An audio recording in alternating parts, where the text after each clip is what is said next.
हमने पढ़ा था हाइपोथैलेमस, उसके बाद सेकंड है पिट्यूटरी। पिट्यूटरी को और क्या बोलते हैं, हाइपोफाइसिस। ये क्या होती है, मास्टर ग्लैंड। हाइपोथैलेमस क्या होती है, मास्टर ऑफ मास्टर ग्लैंड।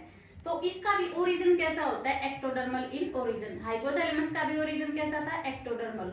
उसके बाद आता है कि ये होती कहाँ पे है, ये बोन की कैविटी में होती है। बोन कौन सी होती है, स्फेनोइड बोन। कौन सी बोन होती है, स्फेनोइड बोन। कैविटी कौन सी होती है, सेला टर्सिका।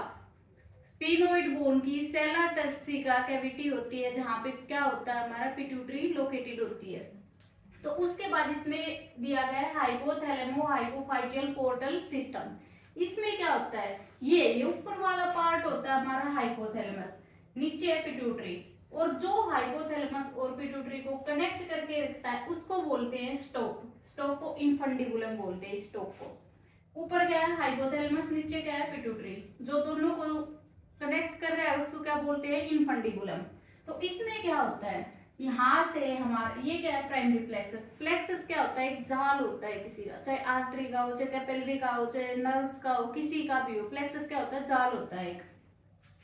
तो ये होती है हाइपोफाइजियल आर्टरी। हाइपोफाइजियल आर्टरी से क्या होता है, यहाँ से ब्लड जाता है बाहर। ब्लड क्या करता है, ब्लड इसको देता है ऑक्सीजन, जिंदा रहने के लिए। ब्लड क्या देता है, ऑक्सीजन देता है। उसके बदले में उससे क्या ले लेता है, CO2 और हॉर्मोन्स, कार्बन डाइऑक्साइड और हॉर्मोन्स ले लेता है। और ये क्या हॉर्मोन्स जो होते हैं, ये यहाँ पे प्राइमरी प्लेक्सस है। प्राइमरी प्लेक्सस क्या करता है, दोबारा से रीयूनाइट करता है। रीयूनाइट करके क्या बनाता है, हाइपोफाइजियल पोर्टल वेन। और इस हाइपोफाइजियल पोर्टल वेन से ये सीधे कहाँ पे जाते हैं, पिट्यूटरी में सेकेंडरी प्लेक्सस बनाते हैं।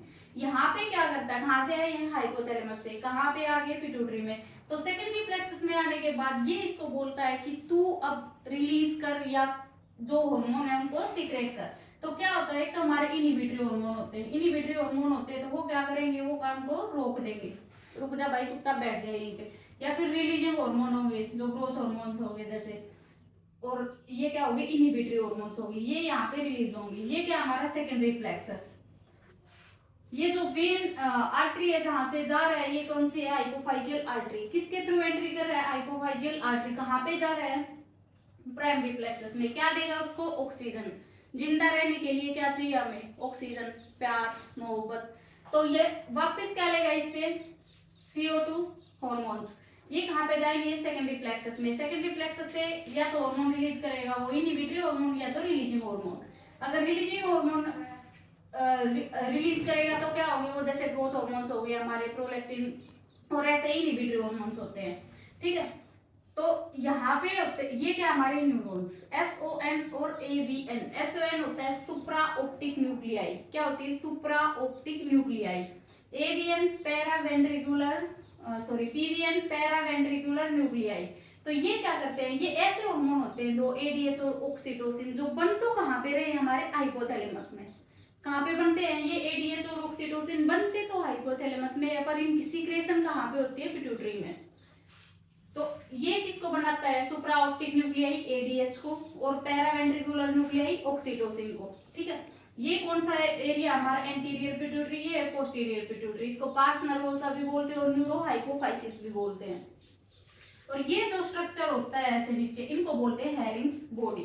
क्या बोलते हैं इनको, हैरिंग बॉडीज। तो पिट्यूटरी क्या होती है, एक्टोडर्मल इन ओरिजिन। होती कहाँ पे है, स्फेनोइड बोन की सेला टर्सिका कैविटी में। ब्लड ने एंट्री की हाइपोफाइजियल आर्टरी से, ऑक्सीजन दिया, कार्बन डाइऑक्साइड हार्मोन्स लिए, सेकेंडरी प्लेक्सस में गए थ्रू हाइपोफाइजियल पोर्टल वेन। वहां जाके उसने हार्मोन रिलीज किए, इनहिबिटरी हार्मोन और रिलीजिंग हार्मोन, सेकेंडरी प्लेक्सस में। यहाँ पे क्या है, SON सुप्रा optic nuclei, para ventricular nuclei. ये किसको बनाएगा, ADH को, ये ऑक्सीटोसिन को। और ये दोनों हार्मोन ऐसे होते हैं जो कहाँ बनते हैं, हमारे हाइपोथैलेमस में। सीक्रेट कहाँ होते हैं, पिट्यूटरी में। स्टोक जो हाइपोथैलेमस और पिट्यूटरी दोनों को कनेक्ट करके रखती है, इनफंडिबुलम बोलते हैं उसको। और ये यहाँ पे नीचे क्या होती है, हैरिंग्स बॉडी। ठीक है। पिट्यूटरी के कितने पार्ट होते हैं, दो, एडिनोहाइपोफाइसिस और न्यूरोहाइपोफाइसिस। जो एडिनोहाइपोफाइसिस होता है, इसके फर्दर टू पार्ट्स होते हैं, पार्स डिस्टेलिस और पार्स इंटरमीडिया। और ये दोनों मिलके कितना होता है, 75%। और न्यूरोहाइपोफाइसिस में एक ही होता है, पार्स नर्वोसा, वो होता है 25%। कितने होते हैं, दो, एडिनो हाइपोफाइसिस और न्यूरो हाइपोफाइसिस। एडिनो हाइपोफाइसिस के दो हैं, पार्स डिस्टेलिस और पार्स इंटरमीडिया, और ये दोनों मिलके कितना होते हैं 75%, पार्स नर्वोसा होता है 25%। ठीक, उसके बाद है कौन सा हार्मोन किस सेल में क्या काम करता है। तो सबसे पहले आती है हमारे सोमेटोट्रोफ। सोमेटोट्रोफ होते कहाँ पे हैं, पार्स डिस्टेलिस। कहाँ पे होते हैं, पार्स डिस्टेलिस। तो इसमें क्या होता है, हाइपोथैलेमस से कौन सा हार्मोन आता है, ग्रोथ हार्मोन, रिलीजिंग हार्मोन, जो किसके ऊपर काम करता है, सोमेटोट्रोफ के ऊपर। ये क्या होते हैं, ग्रोथ हार्मोन्स होते हैं। और ये किसके ऊपर काम करते हैं, जो हमारी बॉडी की सेल्स है उनके ऊपर। ठीक है, हाइपोथैलेमस से कौन सा आएगा, जीएचआरएच, growth hormone, releasing hormone.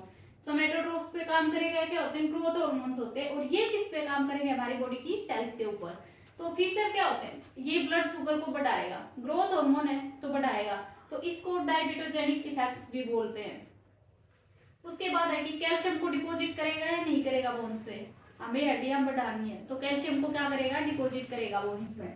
Protein anabolism, मान लो बिफोर प्यूबर्टी, प्यूबर्टी की स्टेज से पहले अगर ये कम रह जाता है तो उसको बोलते हैं ड्वार्फिज्म, ड्वार्फिज्म छोटा रह जाएगा।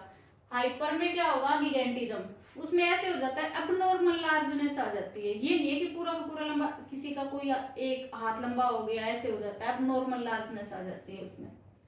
आफ्टर प्यूबर्टी क्या होता है, अगर कम है तो क्या हो जाएगा, एक्रोमिक्रिया, छोटे छोटे हाथ, छोटे छोटे पैर, बिल्कुल ऐसे। हाइपर में क्या हो जाएगा, एक्रोमिगैली, उसमें ट्यूमर भी हो सकता है। तो क्या होता है इसमें फीचर, क्या क्या है, ब्लड शुगर को बढ़ाएगा, डायबिटोजेनिक इफेक्ट बोलते हैं। और क्या होता है, कैल्शियम को डिपॉजिट करेगा बोन्स के अंदर, प्रोटीन एनाबोलिज्म होगी। अगर बिफोर प्यूबर्टी कम है तो क्या होगा, ड्वार्फिज्म होगा, अगर ज्यादा है तो क्या होगा, गिगेंटिज्म। उसके बाद आफ्टर प्यूबर्टी अगर कम है तो एक्रोमिक्रिया, और अगर आफ्टर प्यूबर्टी ज्यादा है तो एक्रोमिगैली। ठीक है, सोमेटोट्रोफ के बाद है लैक्टोट्रोफ। लैक्टोट्रोफ भी कहाँ पे होता है, हमारे पास डिस्टेलिस में। यहाँ पे हाइपोथैलेमस से कौन सा हार्मोन आएगा, पीआरएच, प्रोलैक्टिन रिलीजिंग हार्मोन, किस पे काम करेगा, पिट्यूटरी पे। और प्रोलैक्टिन फिर किस पे काम करेगा, एक्टोन मेमरी ग्लैंड्स। ठीक है, हाइपोथैलेमस से कौन सा आएगा, पीआरएच, पिट्यूटरी पे काम करेगा। और प्रोलैक्टिन किस पे काम करेगा, मेमरी ग्लैंड्स के ऊपर। तो ये क्या करता है, प्रोलैक्टिन क्या करता है, सिंथेसिस ऑफ मिल्क। क्या करता है, prolactin synthesis of milk. Milk ejecting hormone oxytocin होता है, सिंथेसिस हार्मोन प्रोलैक्टिन होता है। ठीक है, उसके बाद है कोर्टिकोट्रोफ्स। कोर्टिकोट्रोफ्स भी कहाँ होता है, हमारा पार्स डिस्टेलिस में। तो इसमें क्या होता है, हाइपोथैलेमस से आता है कोर्टिकोपिन रिलीजिंग हार्मोन। तो ये क्या करता है, पिट्यूटरी पे काम करता है। और पिट्यूटरी से आता है एसीटीएच, एड्रेनोकोर्टिकोट्रोफिक हार्मोन। ये किस पे काम करता है, एड्रेनल कोर्टेक्स पे। हाइपोथैलेमस से सीआरएच किस पे काम करेगा, पिट्यूटरी पे। पिट्यूटरी से एसीटीएच, एड्रेनोकोर्टिकोट्रोफिक हार्मोन, ये किस पे काम करेगा, एड्रेनल कोर्टेक्स पे। ये जो एसीटीएच होता है ये स्टिमुलेट कर देता है एड्रेनल कोर्टेक्स को। ठीक है, पहले में क्या है, इलेक्ट्रोट्रोफ पार्स डिस्टेलिस में होते हैं, कौन सा आएगा, हाइपोथैलेमस से पीआरएच किस पे काम करेगा, पिट्यूटरी पे। प्रोलैक्टिन फिर किस पे एक्ट करेगा, मेमरी ग्लैंड्स पे। प्रोलैक्टिन क्या करता है, synthesis of milk. Milk synthesis hormone अगर आए तो प्रोलैक्टिन होता है, मिल्क इजेक्टिंग हार्मोन अगर आए तो ऑक्सीटोसिन होता है। उसके बाद है कोर्टिकोट्रोफ्स। हाइपोथैलेमस से सीआरएच, पिट्यूटरी पे एक्ट करेगा, एसीटीएच एड्रेनल कोर्टेक्स पे। जो एसीटीएच होता है वो क्या करता है, स्टिमुलेट कर देता है एड्रेनल कोर्टेक्स को। ठीक है, उसके बाद है गोनेडोट्रोफ्स। गोनेडोट्रोफ्स में हाइपोथैलेमस से कौन सा आता है, गोनेडोट्रोपिन रिलीजिंग हार्मोन। वो किस पे काम करता है, पिट्यूटरी पे। पिट्यूटरी से कौन सा आता है, एलएच और एफएसएच। एलएच और एफएसएच ये किस पे काम करते हैं, गोनेड्स पे। तो जो एलएच होता है मेल में किस पे काम करता है, लेडिक सेल्स के ऊपर। एलएच मेल में किस पे काम करता है, लेडिक सेल्स पे। फीमेल में ओव्यूलेशन में हेल्प करता है। तो लेडिक सेल्स में क्या प्रोड्यूस करता है, टेस्टोस्टेरोन। और उसमें फीमेल में जो कॉर्पस ल्यूटम होता है उसको मेंटेन करने में हेल्प करता है, मेंटेनेंस ऑफ कॉर्पस ल्यूटम। उसके बाद आता है एफएसएच। एफएसएच क्या होता है, फॉलिकुलर स्टिमुलेटिंग हार्मोन। एलएच क्या होता है, ल्यूटिनाइजिंग हार्मोन। तो एफएसएच होता है वो मेल में सर्टोली सेल्स में होता है, और जो फीमेल होती है उसमें फॉलिकुलोजेनेसिस में हेल्प करता है। ठीक है, उसके बाद है थायरोट्रोप्स। थायरोट्रोप्स भी कहाँ पे होता है, पार्स डिस्टेलिस में।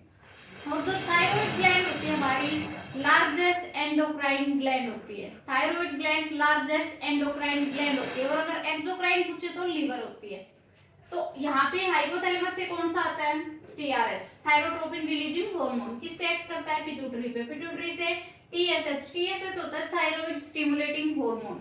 और ये क्या किस पे काम करता है, थायराइड ग्लैंड पे। Thyroid gland is the largest endocrine gland, और अगर एक्सोक्राइन पूछे तो लीवर। जो टीएसएच होता है वो एक्ट करता है थायराइड ग्लैंड पे to secrete T3 and T4। Gonadotrophs में एलएच मेल में लेडिक सेल्स पे क्या प्रोड्यूस करेगा, टेस्टोस्टेरोन, फीमेल में ओव्यूलेशन और कॉर्पस ल्यूटेम की मेंटेनेंस करता है। उसके बाद एफएसएच मेल में सर्टोली सेल्स और फीमेल में फोलिकुलोजेनेसिस में हेल्प करता है। टीएसएच किस पे काम करता है, थायराइड ग्लैंड पे, क्या सीक्रेट करने के लिए, to secrete T3 and T4। ठीक है। उसके बाद है मिलेनोट्रोप्स। मिलेनोट्रोप्स कहाँ पे होता है, पार्क इंटरमीडिया। कहाँ पे है, पार्क इंटरमीडिया। इसमें क्या होता है, हाइपोथैलेमस से आता है मिलेनोट्रोप रिलीजिंग हार्मोन, और वो किस पे एक्ट करता है, पिट्यूटरी। पिट्यूटरी पे मिलेनोसाइट स्टिमुलेटिंग हार्मोन। यहाँ पे क्या होता है, मिलेनोसाइट स्टिमुलेटिंग हार्मोन, ये क्या करता है, मिलेनोसाइट बनाता है। और जो मिलेनोसाइट होता है वो किस पे एक्ट करता है, मेलानिन पे। मेलानिन क्या होता है, एक पिगमेंट होता है जो हमारे कलर के लिए रिस्पॉन्सिबल होता है। कोई डार्क कलर का होता है, कोई फेयर कलर का होता है। जो अलग अलग कलर होते हैं हमारे, वो सब किसकी वजह से होते हैं, मेलानिन पिगमेंट की वजह से। ठीक है। उसके बाद है पार्स नर्वोसा। पार्स नर्वोसा में कौन कौन से होते हैं हमारे, एडीएच और ऑक्सीटोसिन। ये ऐसे हार्मोन होते हैं जहां जो बन कहाँ पे रहे, हमारे हाइपोथैलेमस में, और उनकी सिक्रेशंस कहाँ पे होती है, पिट्यूटरी में। पार्स नर्वोसा में सिंथेसिस कहाँ हो रही है, हाइपोथैलेमस में। सीक्रेट कहाँ हो रहे हैं, पोस्ट पिट्यूटरी में। एडीएच और वेसोप्रेसिन, एंटी डायूरेटिक हार्मोन और वेसोप्रेसिन, ये कहाँ पे काम करते हैं, डिस्टल कन्वोल्यूटेड ट्यूब्यूल और कलेक्टिंग डक्ट। किस पे काम करते हैं, डीसीटी और कलेक्टिंग डक्ट। किसमें हेल्प करते हैं, reabsorption of water and salt. किसमें हेल्प करते हैं, reabsorption of water and salt. तो दूसरा होता है ऑक्सीटोसिन। ऑक्सीटोसिन भी कहाँ पे बनता है, हाइपोथैलेमस में। सीक्रेट कहाँ पे होता है, पोस्ट पिट्यूटरी में। इसको हम फीटल इजेक्शन और मिल्क इजेक्शन हार्मोन भी बोलते हैं। क्या बोलते हैं ऑक्सीटोसिन को, अगर ये फीटल इजेक्शन हार्मोन कौन सा होता है, ऑक्सीटोसिन। मिल्क इजेक्टिंग हार्मोन कौन सा होता है, ऑक्सीटोसिन। ठीक है। और उसके बाद हम कल करेंगे। Thank you.